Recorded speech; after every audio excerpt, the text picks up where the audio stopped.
presidencial. A ver, eso creo que es muy simple de explicar.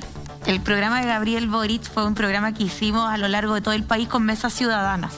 Es el único programa que tiene propuestas que están recogidas a nivel regional y que incluso las 53 medidas también están ponderadas regionalmente, donde la gente participó, donde, por ejemplo, el derecho a la vivienda es una urgencia no solo en la región metropolitana, en el norte del país, en el sur, lo que tiene que ver con materias de infancia, niños y niñas adolescentes, lo que está pasando en términos, la propuesta nuestra del Seguro Universal de Salud, fue una propuesta que no solo se recogió en términos de las ideas de algunos tecnócratas, sino que más bien de lo que la ciudadanía pide y nuestros asesores. Voy a ir al grano. Sí, Primero, claro. ¿cuándo fue la primera vuelta? Efectivamente. 18 de junio. 18 de junio. ¿No era bueno haberse puesto el 18 de junio, el 18 de julio, haber efectuado todas estas mesas de conversación, de diálogo, para tener un programa por lo Evidentemente hubiese sido menos? mejor, pero estábamos con cuarentenas, en pleno invierno, con pic de contagio. Es difícil juntarse. No, sí, era difícil, pero es que al final uno queda con la idea y pensando en una candidatura programática, donde el programa esté con lo que te define como candidato, no lo que aparece en la televisión.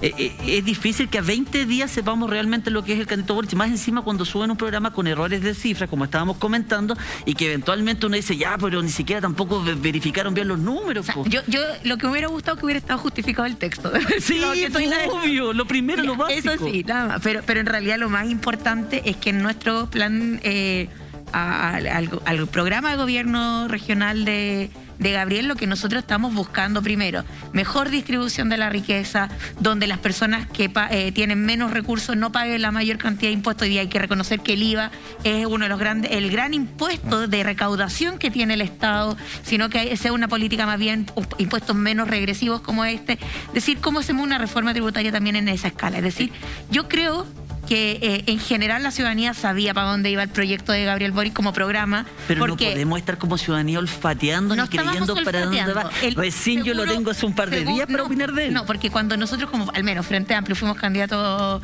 con Beatriz Sánchez, el seguro único de salud era parte de nuestro programa. Construir un proyecto para Chile de una perspectiva, con perspectiva de género, para un país feminista, lo dijimos. Es decir, tampoco es que alguien se vaya a sorprender.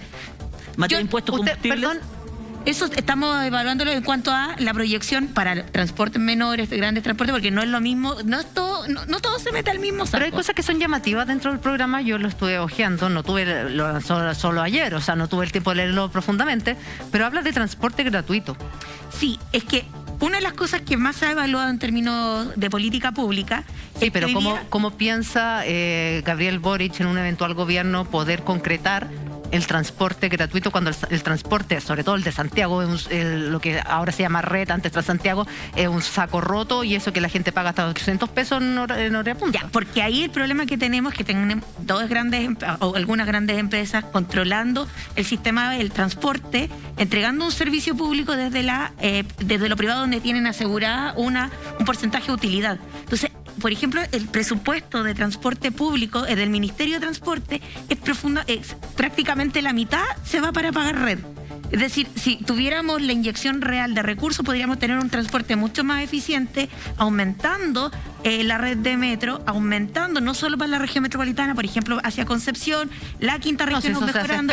Entonces, al final, todo lo que se invierte acá, decir, ¿cuál es lo importante? ¿Cómo hacemos eficientes los recursos del Estado? Que hoy día son poco eficientes. O sea, cuando se aumentó a 1.000 pesos hace unos años atrás el presupuesto para el Transantiago, cuando era Transantiago, es porque era un saco roto y no es un buen servicio. ¿Pero tú sabes cuánto cuesta ese saco roto aproximadamente al año el Estado de Chile? La cifra total, así exacta, no te la voy a decir. No importa, estás en la misma línea del candidato, así que se mantiene, me parece. Pero no importa, lo importante es...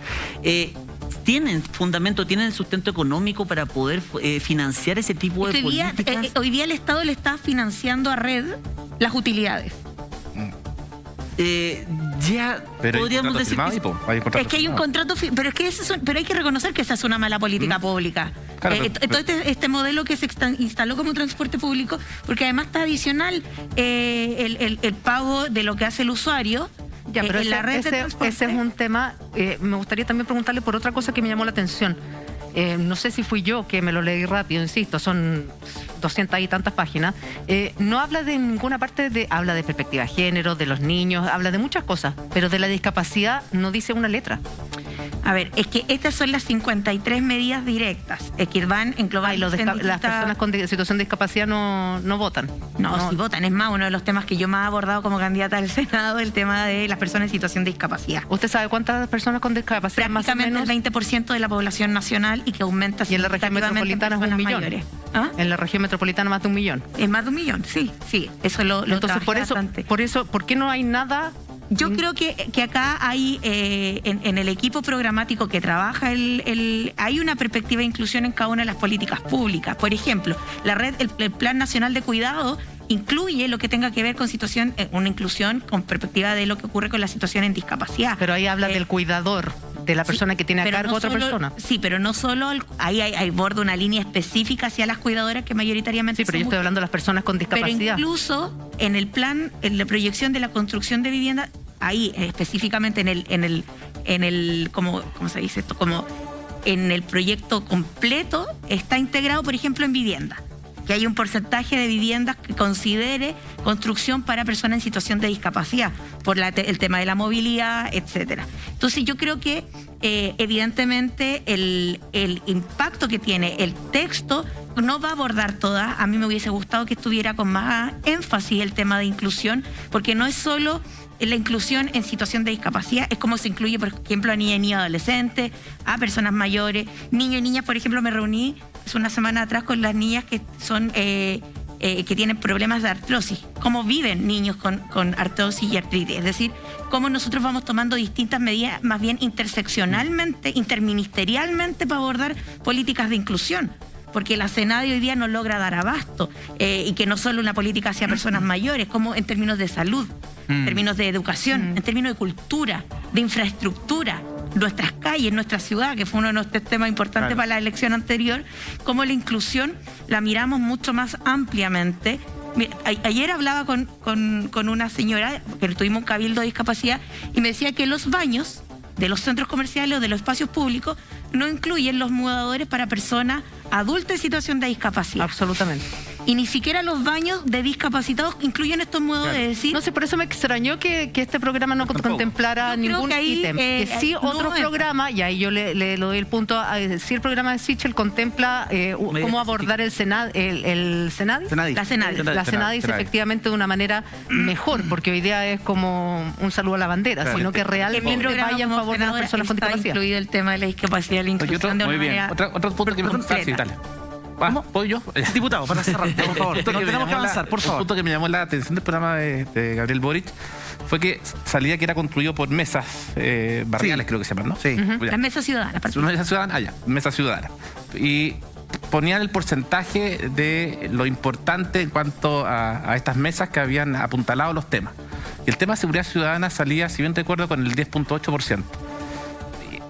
Como que no me cuadra, no me cuadra que aquellos que hayan conformado estas mesas, el tema de seguridad ciudadana, de 1 de cada 10 haya hablado de seguridad. Claro, es como raro. Sí, bueno, pero estas son las cosas que quedan un poquito en el aire cuando los programas son presentados tan encima. Y no digo particularmente por el de Gabriel Boric, no, porque en realidad hemos tenido poco tiempo en una carrera corta de revisar los programas. Nos quedan 19 días para la elección. Hay que meter el dedo y el ojo a los programas para poder después preguntar cómo corresponde y entender lo que plantean, le proponen al país.